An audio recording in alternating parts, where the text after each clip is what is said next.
Hi everyone. It is Tarot Times with Heidi. It is your subscription. Um, I'm here today to talk about your tarot deck. So I've got like a million, well, I think like 16, and this is the deck.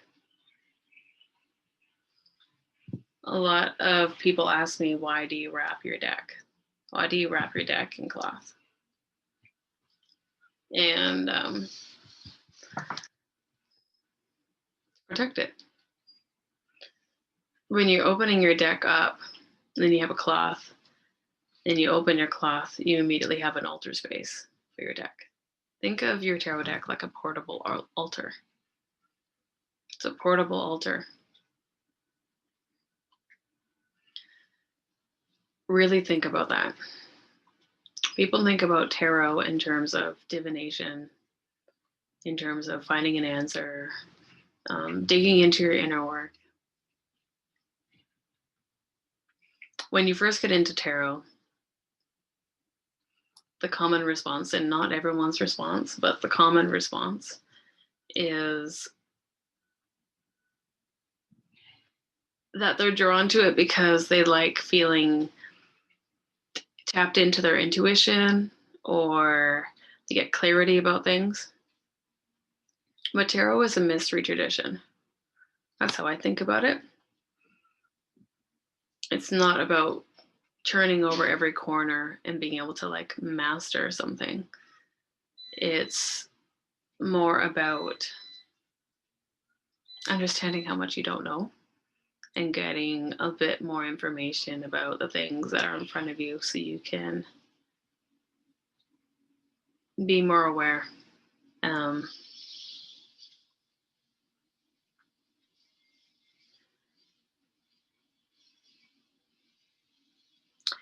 The cards, when you're shuffling the cards and they're upside down, it's your subconscious that are pulling the cards. It's not your conscious mind. You're not looking at them and being like, oh, that looks like a good card. Usually your eyes are closed, you're using your hand and you're waiting to feel something. Like, it is not your conscious mind that's choosing, it's your subconscious. And it's your subconscious mind telling you what you need to know about a situation that you might feel concerned about. To have a cloth, to open up that space, to keep the deck, it's all about making it into a ritual, really. It's good if you like make so I like braided this, and then Jason made this, and this was a gift from a friend's wedding, and it's one of my first decks, pretty sure, although they changed the class, so I can't always be sure, but it feels like this is one of my first decks.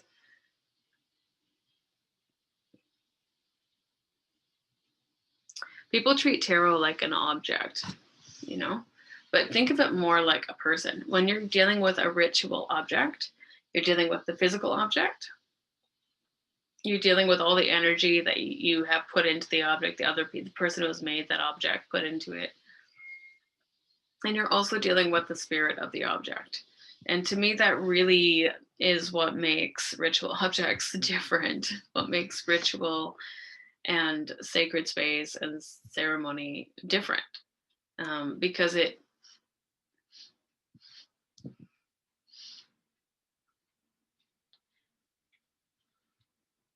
there's a lot of debate around this in the community, but I'll share my thoughts. And truthfully, I'm a very unique person, so what makes sense to me might not make sense to you, and that's a-okay. And it might seem a bit unnecessary even. Look, Heidi, you're so extreme. I am extreme. But so take what you want from this. My purpose of this is just to share what I have experienced and for you to have your own experience, basically. And hopefully this is like a little bit of like a light, a little, here, I'll bring up my candle. Ooh, here's a candle. This is my, right? Just the go-to, but just like the little light to your path is illumination. Think of tarot as the art of illumination. It's a gift of illumination. So you're bringing to your awareness or your consciousness or your light, and you're bringing your awareness to it. your shadow isn't all full of things that you are secretly wounded by. It's also full of your gifts that you're unaware that you carry, and learning how to carry them is part of being responsible as a human. And also learning your blind spots and where you might have some work to do is part of you being responsible, because when you're not aware of that stuff, you're just throwing them on the people around you. They're still experiencing it even if you don't understand it. So yeah, it's part of like the wrapping and the cloth. It's just part of like honoring it, giving it a sacred space. I personally didn't use a cloth for the first 4 years because I was reading every day, but I was just a wild punk, really, just wild. Just doing my thing. I had come out of like a really serious relationship, and I was really exploring my freedom. The last thing I wanted was like religious, conventions. Like you have to wrap your deck and you have to do it this way and you have to do it that way. Like I was really trying to stay away from that. But I mean, it's wrapped for a reason. And after a while, my deck started to request it. So I started to take off my sweater, my hoodie, and then put my hoodie down and then read on the hoodie. And then eventually it was like got to the point of ridiculousness. And I was like, okay, I could feel the energy difference. And then I got my cloth. But I mean, it took a while, and it needed to make sense to me. I needed to find my own path to it. But essentially, my deck really only really had one that I mean, I had more, but the one that I was using the most, like it just felt chilled. It felt safe. It felt calm. In my carol classes, I will give everyone deck like strings and claws. If you're in my class, you're going to get one because most people don't have them. And yeah, they notice a difference. Like you don't think there's going to be a difference because like, you're like, whatever, it's just a thing. And then you like put it in the cloth, you take it out of the box. And then the deck is like, it's like you feel this feeling of like,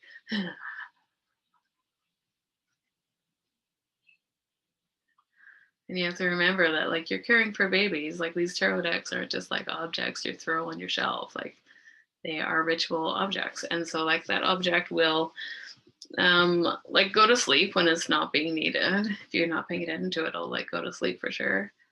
But it can wake up too, right? And it wakes up according to your energy. So part of this whole thing is to treat your ritual objects with respect, and um, allow for, I guess, a gentle waking up from a sleep. If you're like, oh, I don't use it very much, I'm just gonna like tuck you in, and then like it's very respectful. It's about forming a relationship with your objects. It's not about the power of the object or the power of the reader, or I mean, yes, all those things are really important, but it's also about the relationship, just like it is with anything. So witchcraft has been colonized just like everything else. And um, a big thing that it's been colonized is this idea that you can just go to the store and just buy stuff, buy this high power, this is super powerful, high vibe thing. And it's like, yeah, it is. But if you don't know how to use it, or you're not using it, you're not getting that full potential. And like building a relationship is really, yeah, another wormhole for another day. But I hope you enjoyed the, yeah, wrapping. Why do you wrap your deck, Heidi? Oh, that's why I do it. Why do I do this? Can anyone else? Yeah, please let me know if you think of a better. I think if you have to find some sort of an exit pose, help me out. I'd love some choreography to end this. Take care and be kind to your deck, and make sure you really cherish it, because it's it's a sacred mirror for you to do work. Um, yeah, it's important to take care of the things that you're doing that level of work with. Yeah, helps keep yourself in a good way. Your ritual objects carry energy, so if you're going deep with them, you have to clean them, you have to take care of them. So this is one way to take care of them. Hope you have a beautiful day.